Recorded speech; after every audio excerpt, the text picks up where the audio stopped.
ኣብ ናይል ሳትን ኣብ ፌስቡክ ካብ ዋሽንግተን ዲሲ ብቐጥታ ዝፍነው ሬድዮ ድምፂ ኣሜሪካ ጀሚሩ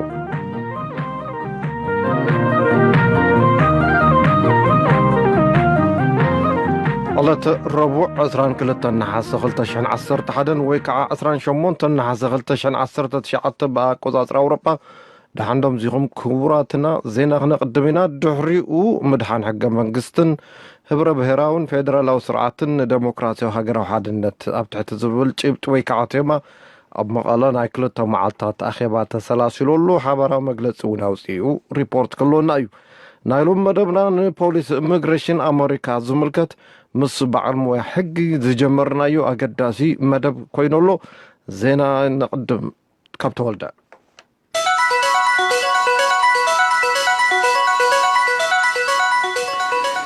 كمي تمسيو على تعوزين عنهم كهنت صنحة نيرتران إثيوبيان زرقب صرقيا زمت ورحي حدش عامة إثيوبيا كمرق يتباحلهم المينستري مبقعزيا إثيوبيا استقاسي أقلقلو زينا إثيوبيا كمزحاب برونتوهينو اتي بروجكت تعامو زرلا إيرتران اتي 9 كيلومتر زنوحاتو صرقيا كاب 6 مترو ناب لعلي 10 تخلتين مترو كم زقفحي 25 حدشت دلدلات كم استسرحهم أبزغص الحدات معاتات كم زمن اتي منستري حابير اللهم اتي 9 كيلومتر زبهار زرلو كابي نابي مخانوغن اي تقسن اتي ابكلتي اوز زمدناتات ايرتران إثيوبيان عالبي ترى زهلو ويستبهالي مسمر سرقيا نحيلتات من كل حال ايرترا وسيخكا بحامشت كوباناتات ايرترا زعمم زرلو مخانوون المصري مبقعزيا إثيوبيا استقاسي ايزيا حابير اللهم محداسن هنساتن تسرقيا بمنقسي ايرترا زيشفن مخانوون وسيهو تقيسلهم أواري حقبر قادم مينستر إثيوبيان بريزيدنت إيرتران نركبات نقدي مس إثيوبيا قداس يستبعد لوكا بنفاسيتنا بدكم حرز حوس أورا قدنا كمستعذبو يذكر أبدي سبب كانسر أفريقيا بحبار نمكل خارج زخل وعلى كيد لهم كان مسلسل عامت بمينستري عنا نيجيريا زنبره بروفيسور آيزاك أديوالي سمسرتت أمرات مكل خارج منشر أفريقيا تحت سهرة أفريقيا بحبار كسرحان حاكاين بحبار نمتقع من زخلن يوم أبتاخيبا كاب سفلاليا حقرات أفريقيا زموتسو سمويا حكمنا يساتو اللوي بالمختار جمال حيلتات منقست يمن نودباويت كتما عدن أملي سمام اتوم بإمارات عرب دقوفيهم زبهالو ندبو بيمن كنصلو زكالو سملي شاتات مجمريا زحالة فرحي أمهان دبت نختم عادن تقوطاتي رومان نساتهم من سراويت منقستن عنصارتي بإيران زدقاف قجلو حوتي أبمو قاقن أب حادة علامة زكالو سيوم منقستي بريزيدنت حادي أب كتم عادن ينقويتو عطقات حوتي أب كتشن 14 رئيسة كتم سنعة كاب زحدقون دحر أب وسن ماي ليبيا بتركب كتما الخمس جالبات قلبيتا أستات 4 سبات كم زهالقو نحورات منقستات كاسدتين تتافيتو لذا شلاين كاب وانا بصحفة يونسيار جنيف أزلاقوتو سبساب قبر مدين كغربايو أستات 6 سبات بحلو توسن ماين قففت عاسان دحينو مالو UNHCRن كالوت تكالاتن كابت حدقا أمنيتهم أبچنك نزركبو سبعوي حاجزن سنا مراوي مخرن نهابوهم مخانم وهاب قال UNHCR Charlie Oxley حبيرهم. They're in a great deal of distress. Obviously, they've seen many of their fellow passengers. أبي ጭንቂ አለው ሓቢሮም ዝነበሩ ብዙሓት እናጠለቁ ከለው ብዓይኖም ሪኦም እዮም ዘሎ ኣረዳድኣ 4 ሰባት ከም ዝጠለቁ እዩ ግምት እዩ ናይ ምድሓን ስርሒት ቀፂሎሎ እቲ ቁፅሪ ክውስኽ ይኽእል እዩ زدحانو كاب سودان قبسي موروكو تونيزيان كالوت هاجراتن زركوهم سدتنياتاتن فلسطنياتاتن يوم بحر ميديترانيا مركب تقلبيتا أسات 257 مسموتو حرسومناتيو زحادة غازقات مزرلو تنايت مال سولس حدقا أب كل تشين 10 شعاتنا قوازرا فرنجي أمايات ليبيا مويتوم تباهيلوم زقمتو ناب أساس شعاتي متحاف كم زبولو ياكس لغاليسهم And this shocking incident now does really have to prompt action. Expressions of زي أسنباد حدقا قلتوف سقمتي يدليو محزان بينو أغالي كونن نفس قمتي كشرفن ترقم زلو ممارسن كقرب اللو بمنقسات حبرة أوروبا زمولا علشا زكايدان هيوت زدحنان مراخب كملسا UNHCR صويع الله أبلعلي هيوت أمد حان استوافرو زي منقستاوي تكالات زتنبر إقداتات كل عالون وصيو حبيرو ጣልያንን ማልታን ስደተኛታት ንዝፅዓና መራኽብ ናብ ወደባተን ኣይነቕርብን ዝብላ ዘለዋ ሃገራት እየን። ቀዳማይ ሚኒስተር ብሪጣንያ ንፓርላማ እንግሊዝ ክሳብ ክፍላ ጥቅምቲ ኣደስኪልዎ እዚ ድማ ነቶም ካብ ሕብረት ኤውሮጳ ምውፃእ ዝቃወሙ ኣባላት ፓርላማ ቆጢዕሎም ንግስቲ ኤልሳቤጥ እውን ነቲ ውሳነ ቀዳማይ ሚኒስተር ቦሪስ ጆንሰን ኣጽዲቓቶላ ብሪጣንያ ዳርጋ ቅድሚ 3 ዓመት ኣቢላ ካብቲ 28 ሃገራት ዝርከብኦ ደንበ ሕብረት ኤውሮጳ ንምውፃእ ወሃብቲ ድምፂ ብጸቢብ ፍልሊ ወሲኖም ነይሮም እዮም። ምስ ሩስያ ዘሎ ጽምዶ ክሳብ ናብ ንቡር ዘይተመልሰ ኤውሮጳ ህድእትን ውሕስትን ፈጺማ ኣይክትከውንን ኢሉ ፕሬዚደንት ፈረንሳ ኢማኑኤል ማክሮን ድሕሪ ምዝዛም ኣኼባ ዋዕላ ጉጅለ 7 ንወጻእተኛታት ዲፕሎማት ብዝሃቦ ርእይቶ ብሰንኪ ሩስያ ብክሪምያ ዝፈጸመቶ ወራር ገለ ሃገራት ምስ ሩስያ ልዝብ ንኽሳለጥ ድልየት ከም ዝነጽጋ ይፍለጥ ኢሉ ወኪልና ዝላቲክ ሆክ ዝለኣኸቶ ሪፖርት ኣሎ በትረ ስልጣን ከቕርቦ እዩ። ሞስኮ ኣብ ምብራቃዊ ኡክራይን ዝፈጸመቶ ምትእትታው ምስ ምዕራባውያን ኣራጺምዋ እዩ። ፕረዚደንት ትራምፕ ድሕሪ ምምራጾም ግና ምስ ሩስያ ዝጸንሐ ርክብ ንክመሓየሽ ደፊኦም ኣለዉ። ደገፍ ገለም መራሕቲ ኣውሮጳ እውን ከሲቦም እዮም። መራሒ ፈረንሳ ፕረዚደንት ማክሮ ሓዲኦም እዮም። Je crois qu'il nous faut construire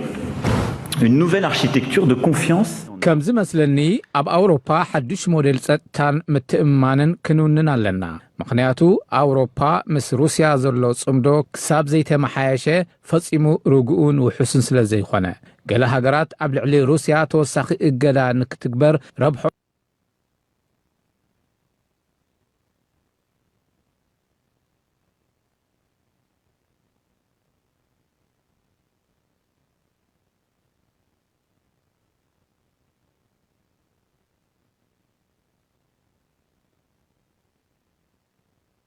عن الوزبليو قدم كل تمعلتات مسؤو تزراريبه انت تعدمو حقوس كم زخونه قاليس اللعيو أما خارطة أمريكا جون بولتون نوكراناويان كزارب غلعو أبز قربا كاب أوروباويان فتح كتصبايو كم زيك با قاليس أملام ፕሬዚደንት ዶናልድ ትራምፕ ንግዝኣት ዩናይትድ ስቴትስ ዝኾነ ፖርቶሪኮ ኣብ ዓለም ካብ መንጎ ዝለዓለ ብልሽውና ዘለዎን ሃገራት ኢልዋ እዚ ዝኸውን ዘሎ ትሮፒካዊ መሸንበባ ዝናብ ነቲ ኣብ ካሪቢያን ትርከብ ደሴት ኣብ ዝሕምሳ ዘሎ እዋን እዩ። ትራምፕ ምስ ከንቲባ ሳን ዋን ካሜን ክሩዝ ብዙሕ ስምምዕ የብሉን። ካልአይቲ ሰበይቱ ብምቕታል ማሕነቕቲ ተፈሪዱ ዝነበረ ከንቲባ ቴህራን ነበር መሐመድ ዓሊ ናጃፊ ተፈቲሑ ስድራ ግዳይ ይቕረ ስለ ዝገበሩሉ መሐመድ ዓሊ ናጃፊ ዝሓለፈ ግንቦት 28 ኣብ ገዚኡ ንኻልአይቲ ሰበይቱ ብጥይት ደጋጊሙ ተኪሱ ቀቲልዋ ድሕሪኡ ንፖሊስ ባዕሉ ኢድ ሂቡ ንማሕነቕቲ እናተጸበየ ከሎ ግን ሓዋ ምሒርናዮ ኣለና ናይ ደም ካሕሳውን ኣይንደልን ምስ በለ ቤት ፍርዲ $240,000 ዋሕስ ለቂቕዎ ኣሎ። ኣብ ኢራን ዓይኒ ዘጥፍአ ዓይኑ ይጥፋ ዝብል ሕጊ ኦሪት እዩ ዝሰርሕ። ኣብ መወዳእታ ኣብ ኣስመራ ስታድዮም ሎሚ 28 ነሓሰ ኣብ ዝተኻየደ ናይ ሴካፋ ትሕቲ 15 ዓመት ናይ ፍርቂ ፍጻሜ ግጥም ሃገራውያን ገንታታት ኡጋንዳን ኬንያን ናብ ፍጻሜ ክሓልፋ ከለዋ ሩዋንዳን ብሩንድን ተሳዒረን ብርሃነ በርሀ ሓፂር ፀብፀብ ኣለዎ።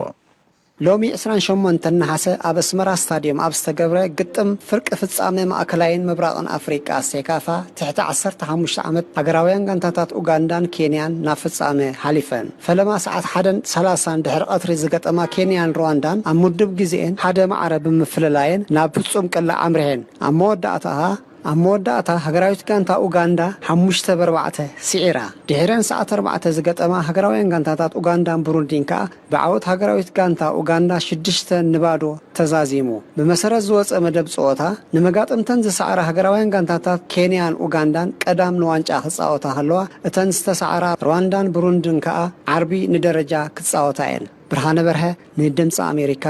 ካብ ኣስመራ። ሓፈሻዊ ዜና እውን በዚ ተፈጺሙ ኣሎ።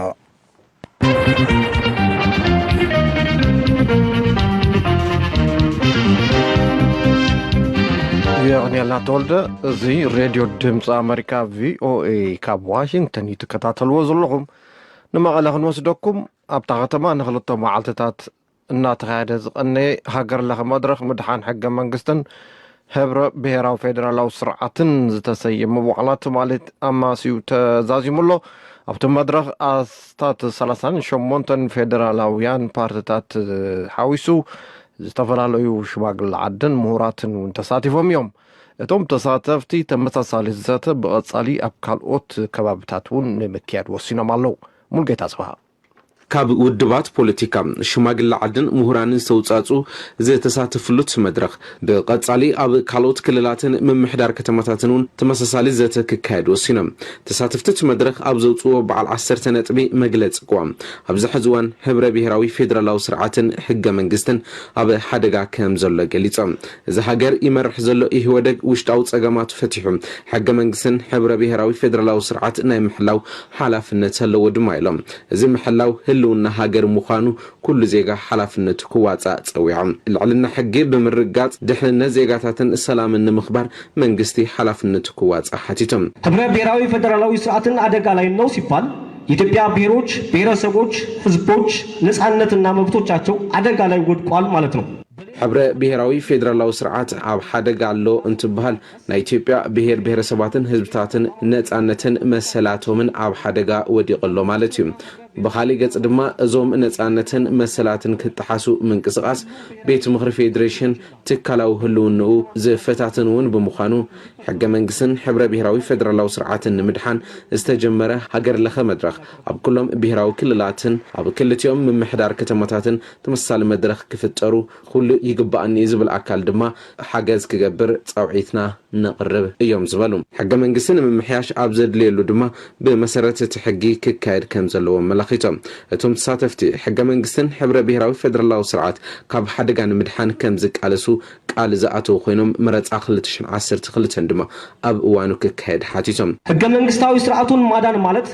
በህገ መንግስቱ የተገለጹትን ድንጋጌዎች ማክበርና መተግበር ማለት ነው حق منقستاو سرعات مدحان مالت بحق منقستي زتገለጹ ድንጋጌታት مخبارن متግባርን ማለት እዩ بمخوان دما ات حق منقستي بزفقدو حقاو አገባብ تزبጽ ዘሎ መረጻ بግዝኡ ክትግበር በአጽንኦት ነተሐሳስብ የሚለም ምክትል ርዕሰ መምህራር ትግራይ ዶክተር ደብረጽዮን ገብረ ሚካኤል ፌደራላውን ሕገ መንግስታውን ስርዓት ሐሉ ይከይድ ዝመልከቱም አካላት አብዝ መድረኽ አዲምና ይለም ሕገ መንግስት ኢህአዴግ አይደለም ሲባል እንደነበረው የህዝብ ነው የብሔር ብሔረሰብ ነው እዚ ሕገ መንግስቲ ናይ ኢህወደግ ኣይኮነን ይበሃል ከም ዝነበረ ድማ ናይ ህዝቢ ናይ ብሔር ብሔረሰባት እዩ ፌደራላዊ ስርዓቱን ናይ ኩሉ ኢህወደግ ብላዕሊ ኮይኑ መንግስቲ የመሓደር ስለዘሎ ዝተፈለየ ቦታ ስለዘሎ ተዘይ ኮይኑ እዚ ናይ ህዝቢ ቀድም ኢሉውን እቶም ናይ ዓፋር ሽማግለ ዓዲ ከም ዝበልዎ ስለ ኻሊእ ክትዘራረቡ ትኽእሉ ኢኹም ሕገ መንግስቲ ግና ናትና እዮም ዝበሉ ህዝቢ እዩ በዓል ዋኑ ካብዚ ተበጊስና ኢና ምሳኹም ንዝት ዘለና ናይ ህወደግ መድረኽማ ብዙሕ ኣለና ንሕና ንበይና ዘቲና ግና እኹልዩ ኣይንብልን ስለዚ ሕገ መንግስትን ፌደራላዊ ስርዓትን ናይ ኩሉ ብምዃኑ ንሕናውን ብጽሒት ስለዘለና ኣብዚ መድረኽ ኩሎም ውድባት ኢና ዓዲምና ኢህወደግ እውን ምኽንያቱ መራሕ ውድብ እዩ ንሕናውን ኣባል ኢህወደግ ብምዃንና እዮም ኢሎም ዶክተር ደብረጽዮን ውድቦም ሕወሓት ኣብ ትግራይ ጠመቴቡ ከም ዝሰርሕ ገሊጾም ኣብ ፌደራል ድማ ዝግብኦ ብጽሒት ከም ዘበርክት ተዛሪቦም ብቐጻሊ እቲ መድረኽ ዘሰናዱ ካብ ዝተፈላለዩ ውድባት ፖለቲካ ሽማግለ ዓድን ምሁራን ዝተውጻጹ ኮሚቴ ብምጥያሽ እቲ መድረኽ ትማለማሲ ተዛዚሙ ኣብቲ መድረኽ ውድባት ኦፌኮም ናይ ኣገው ሸንጎ ገስጋሳይ ውድብ ስርዓት ገዳም ብዶክተር ሚሊዮን ዝምራሕ ውድብ ሲኣንን ካልኦት 38 ውድባት ኣብ ዝተሳተፍሉ ኣብዚ መድረኽ ኣብ ትግራይ ዝርከቡ ተቃምቲ ውድባት ከም ውድብ ኣይተዓደሙን ኣብ ወንበር ዓረና ትግራይ ኣይተብርሃ ደስታ ውድቦም ኣብቲ መድረኽ ከም ዘይተዓደመ ገሊጾም ተወሳኺ ድማ ካብ ካልኦት ውድባት ብውልቀን ትዕደሙ ዋላ ሓደ ኣባል ዓረና ኣይተዓደመን እዚ ድማ ገዛእ ውድብ ሕወሓት ንተቃምቲ ውድባት ትግራይ ዘለዎ ንዕቐት ዘርኣየሉ ኢሎም ሕወሓት ፀውዖቶ ከና ፓርቲታት ኢልካለ ይኮነ ናይ ዝተተኹ ኢለ እየ ወስጣል ካብ ቀረኻው ዝሃለዉ ፓርቲታት ምስኣተን ድዩቱ ርክባውን ኩሉ ግብኦት ውድድር ውትገብሮ ምሳና እናሃለወ ገዲፋ ናብ ናይ ትግራይ ፓርቲታት ገዲፋ ልዩ ማእኸል ዓዲ ከይዳ ተዘራረብየ ናይ ፌደራሊዝም ከልሐን ሕገ መንግስቲ ከልሐን የንዋላ ብናይ ትግራይ ፓርቲታት ዘለዋ ንዕቐት ይላሪ ኣተሓባሪ ውድብ ሳልሳይ ወያነ ትግራይ ኣይተ ሓያሉ ጎድፋይ ቦገኖም ኣብቲ ዘተ ውድቦም እውን ከም ዘይተዓደመ ገሊጾም ከም ውልቀ ሰብ ግና ካብ ኣባላት ውድቦም ዝተዓደሙ ከም ዘለው ተዛሪቦም እዚ ድማ ኣብ ፖለቲካዊ ፖለቲካዊ መድረክ ዝሳተፉ ኣባላቱ ባዕሉ ይመርጽ እምበር ክምረጸሉ ኣይግባእን ኢሎም እዚ ድማ ገዛእ ውድብ ሕወሓት ኣብ ትግራይ ብሕታዊ ፓርቲ ምዃኑ ንምንጽብራቕ ዝጥቀመሉ ኣካያይዳ እዩ ተቐባልነት ድማ የብሉን ኢሎም ኣብ ትግራይ ሓደ ድምፂ ከም ዘሎ ነቶም ብሄር ብሄረሰባት ዝረኸቡ ተደልዩ ሕወሓት ጥራይ ሕወሓት ሓሳብ ጥራሕ ኣብ ትግራይ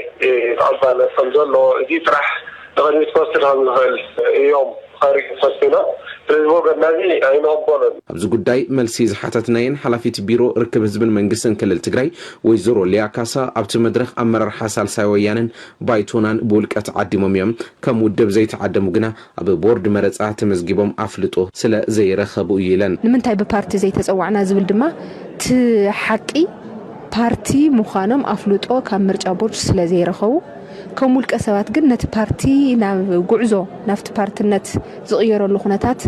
ንምቕጻል ኣብ ከይዲ ስለ ዘለው ብውልቀ ሰብ መፅኦም ተተሳተፉ ዝበለጸ ሓሳባት ሓደሽቲ ርእይቶታት ክህቡ ይኽእሉ እዮም ተባሂሎም ተኣሚንሎም ዝተፀውዑ ምዃኖም ወይዘሮ ሊያ ካብ ውድብ ዓረና ከም ውልቀ ሰብ ዝተዓደመ የለን ንምንታይ ዝብል ሕቶ ኣቕሪብናለን ኣብቲ መድረኽ ዝተዓደሙ ፌደራሊስት ሓይልታት እዮም ኢለን ኣብ ክልቶም ዋና ፒላርስ ዝበሃሉ ናይ ሕገ መንግስትን ናይ ፌደራሊዝም ስርዓትን ናይ መረፃ ጉዳይን ናይ ልዕልነት ሕግን ዝለዓሉ ዘለው ጉዳያት ኣብቶም ወሰንቲ ፒላርስ ሓደ ዝገብሩና ጉዳያት ተረዳዲእና ኣብቶም ዝተወሰኑ ኣፈላላይት ዘለውና ድማ ከመይ ነፅብቦም ዝብል ነገር ይምበር ስኢልካ ጽንፍ ሒዝካ ነንበይንኻ ዝተፈላለየ ቁዋማት ሒዝካ ዝግበር ክትዕ ወይ ዝግበር መድረኽ ከም ዘይኮነ እውን ግልጽ ክኸውን ክኽእል ኣለዎ ማለት እዩ ንሬድዮ ድምፂ ኣሜሪካ ሙልጌታ ጽብሃ መቐለም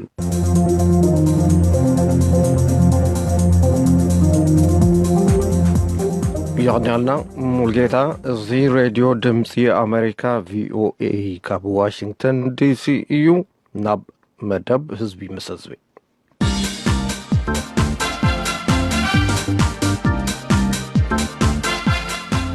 محدار ترامب أبوشت يونايتد ستيتس زنبرو وصاتنياتات نصا حكمنا مقبن أبايتن حاجة زتوكمو انتو غينهم ቋሚ መንበሪ ወይ ዜግነት ከይረኽቡ ዝኽልክል ሓድሽ ፖሊሲ ይውፅእ ኣሎ ነዚ ዝምልከት ሞያዊ መብርሂ ንክህበና ንኣቶ ተመስገን ተካ ካብዚ ከባቢ ዋሽንግተን ዲሲ በዓል ሞያ ሕጊ ኢሚግሬሽን ዝሓለፈ ሰሙን ኣቕሪብና ነርና ንሎሚ ካልኣይን መወዳእታን ክፍሊ ተቐሪቡሎ ምን ያፈወርቂ ኣዘራሪባቶ ንኣብነት ሓደ ሰብ ኣብዚ ክበፅሕ ኢሉ መፂኡ ድሓር ኣሜሪካዊ ዝኾነ ዜጋ ተመርዒዩ እዚ ሰብ እዚ ኣብዚ ዓዲ ከይወፀ ቀዋሚ ናይ መንበሪ ፍቃድ ክረክብ ይኽእል ድዩ ወይስ ወፂኡ ተመርዒዩ ክመፅእ ኣለዎ በቲ ዝነበረ ሕጊ ዝኾነ ሰብ ናብ ዓዲ ምስ ኣተወ እንተይተመልሰ ክቕይረሉ ዝኽእል ናብ መንበሪ ፍቃድ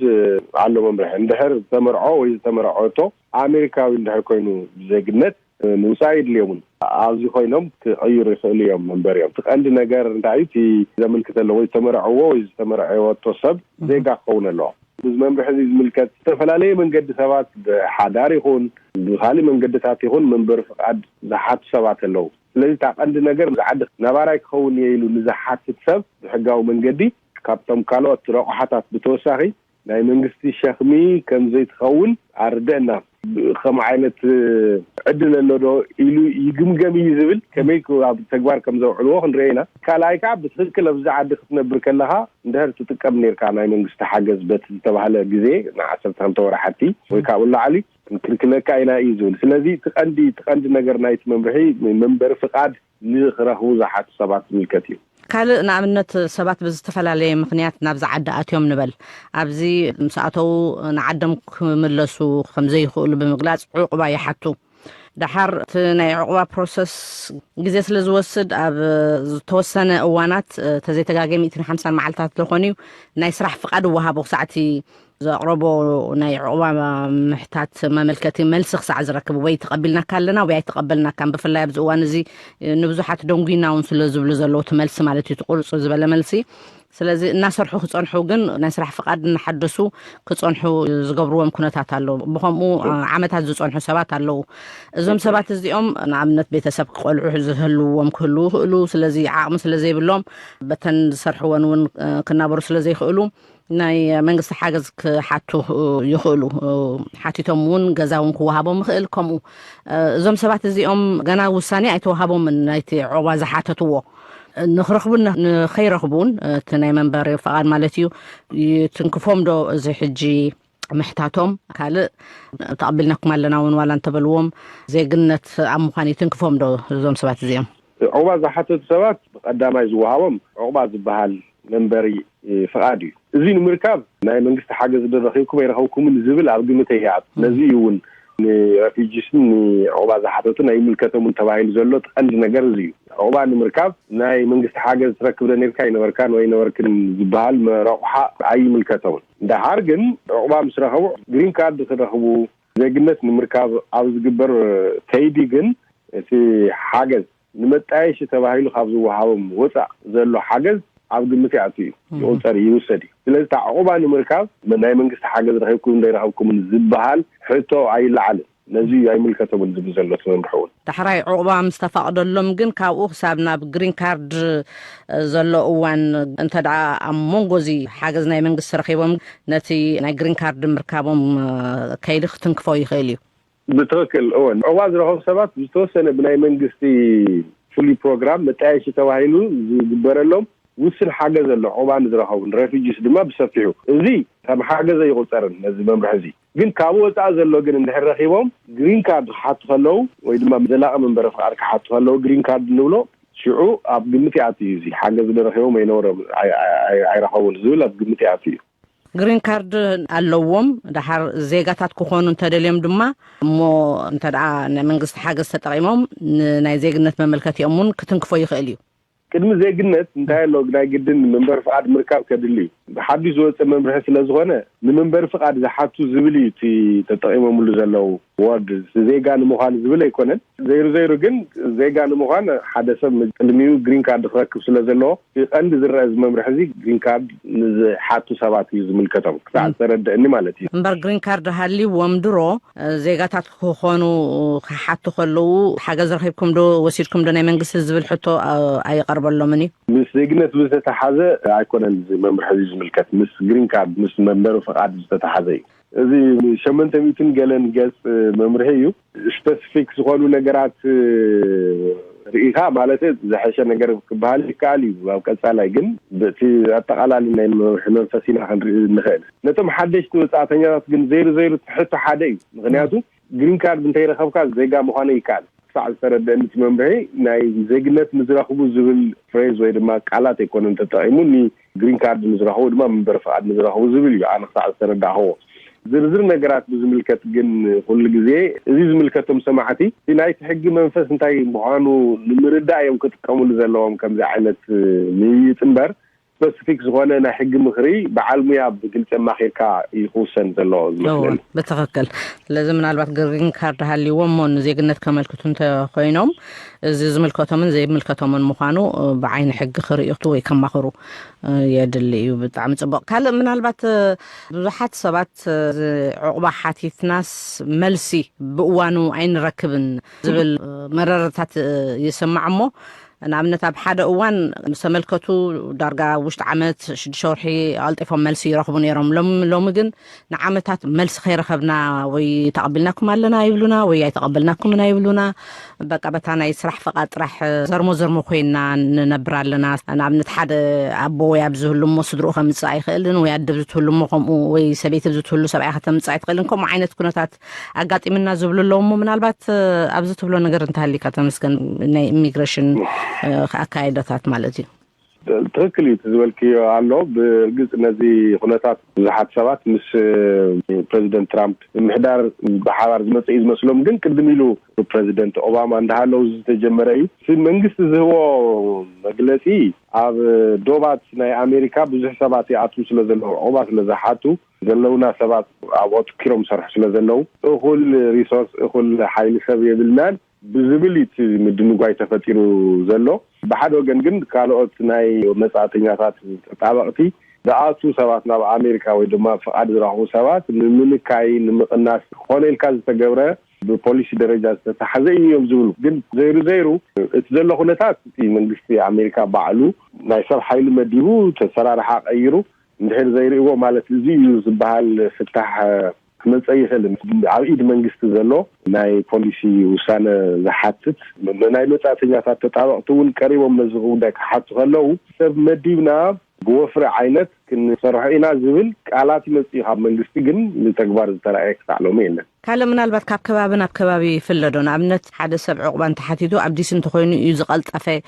ኣብ ካልእ ርሕቕ ዝበለ ቦታታት ምናልባት ብዛዕባ ዕቑባ ሓተት ብዙሕ ስለ ዘይፈልጦቶም ከባቢታት ቀልጢፉ መልሲ ኣይረኽቡን እዮም ዲሲን ከባቢኣ እንተኮይኑ ግን ብዙሕ ምስ መጻእተኛ ዝተፋለጠ ወይ ዝተላለየ ኣሰራርሓ ስለ ዘሎ ቀልጢፉ ዕቑባ ሓታቲ መልሲ ክረክብ ይኽእል እዩ ዝብል ኣባህላታት ኣሎ ሳብ ክንደይ እዩ ሓቂ በጠቃላሊ እዚ ዘሎ ምድንጓያት ኣብ ኣሜሪካ ሙሉእ ኣብ ኩለን ኦፊሳት ናይ ኣሜሪካ እዩ ብዝተወሰነ ደረጃ ምፍልላይ ካብ ሓደ ኦፊስ ናብ ሓደ ኦፊስ ዶ ክህሉ ይኽእል እወ ንኣብነት ኣብ ካሊፎርኒያ ዘሎ ኦፊስ ዝሐሸ ቁፅሪ ሰባት ኢንተርቪው ይገብር እዩ ዝብል ዕላው ዘይኮነ ኣሎ ግን ኣብ ኩሎም ቦታታት ምድንጓይ ኣሎ ዓመታት ዝፀንሑ ጉዳያት ኣለዉ ስለዚ በጠቃላሊ ብዙሕ ትርጉም ዘይብሉ ፍልልይ ክህሉ ይኽእል እምበር ኣብ ኩለን ኦፊሳት ኣሜሪካ ናይ ዕቑባ ኦፊሳት ዘሎ ሽግሪ ኣነ ዝመስለኒ ዘለኒ መረዳእታ ፍሉይ ዝኾነ ናይ ቤተሰብ ናይ ስድራ ሽግር ወይ ድማ ናይ ጥዕና ሽግር ክልተ ዓይነት ናይ ስድራ ናይ ጥዕናን ሽግር ፍሉይ ዝበሃል ሽግር ዘለዎም ሰባት ጠልጢፉ ክረአየሎም ዝግበረሉ መስርዕ ኣሎ እዩ ብርግጽ እቲ ሰብ ነዚ ዝውስን እዚ ብሓቂ ካብ ካልኦት ጉዳያት ፍሉይ ዝገብሮ ነገር ኣሎ ዶ ኢሉ ክውስን እንድሕር ክኢሉ ኣሎ እዩ ዝመስርዕ እዚ ኣብ ፍርዲ ኢሚግሬሽን ይኹን ኣብቲ ኦፊስ ናይ ኢሚግሬሽን እዚ መስርዕ ኣሎ ይሰርሕ ነይሩ ክሳዕ ሎሚ እውን ብሕጊ ብወረቐት ደረጃ ኣሎ ከም ዝሰርሕ እውን እየ ዝፈልጥ እቲ ሽግር ግን እንታይ እዩ ኣብ ዝተወሰነ ኣዋራሕቲ እነዚ ኣሰራርሓ እዚ ጠጠው ዘበልሉ ኣለዉ ብርግፀኝነት ግን መስርዕ ኣሎ ክሕተት እውን ይግባእ እየ ኢለ ዝኣምን ኣብ ከምዚ ኩነታት ዘለዉ ቆልዑ ንኣብነት ሃይ ስኩል ወዲኦም ዩኒቨርሲታት ናይ ምምሃር ዕድላቶም ይትንክፎ ዶ በጠቅላላ እቲ ኢሚግሬሽን ሕጊ ፍርቁ ዕላሙ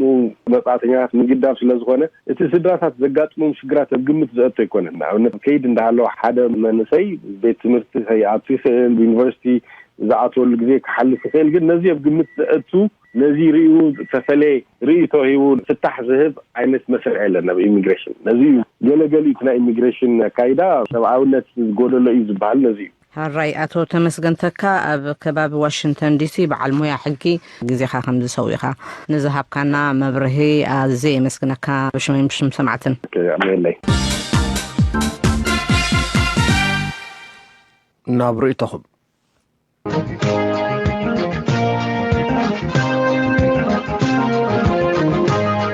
ሰላም ተናበለይ መዳለቲ ትግርኛ ፕሮግራም ለንቀነ ዛዕባ ስርዓተ ኢትዮጵያ ትምህርቲ ክቅየር ዝብል ፅንፅታ ሰምዕ ኣለኹ ብፍላይ 10ይ ክፍሊ ፈተና ይትህልን ዝብል ወረ ምሰማዕኩ ናይ ሓቂ ተሓጊሰ ምክንያቱ ናይ ዝተቆለበት ከንቱ ይተርፍሉ መብዛሕትኦም ስራሕ ኣይረኽቡ ዘሎ ዘይኣተው እውን ኣለዉ ወይስ እንታይ ንግበሩ 12 ክፍሊ እንተኮይኑ ፈተና ግን ኣትሊስት 2 ዓመት ዕድመ ይወስኹ ኣለዉ بحاجة تونيو كفترين يا راديو أمريكا مركز أحواتنا يتروان حنت بلد تحلف اللومية أحواتنا هم يتروان مالت كم مالت جيو لا تكون نان سهونا ينعيهم قان حدا بهن حدا مالت أخفاء ديو ويش إذا زرازي أثناء التي يترى تحد كوينا يا ناتنا في يترى قوة بحاجة من بدون ما في يترى كشعلهم معنتي ما نزل كلام بحورات تنقصات بعلم تفريق أقول إذا باندي رازل كحتري أجر يترى ما نزل تفعل سنتران يلن نحن تقارن لنا أحواتي نمو أحوات كوينا ننزل على النقود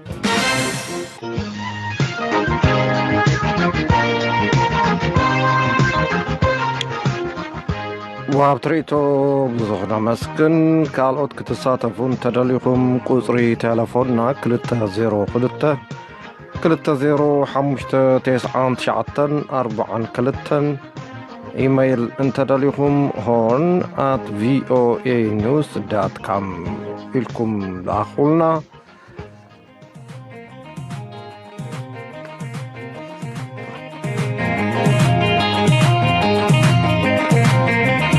كنسنبتكم تاخلتي هاي ميكائيل استطاعوا تعدر في بقتقنانو وينو تبل تحندر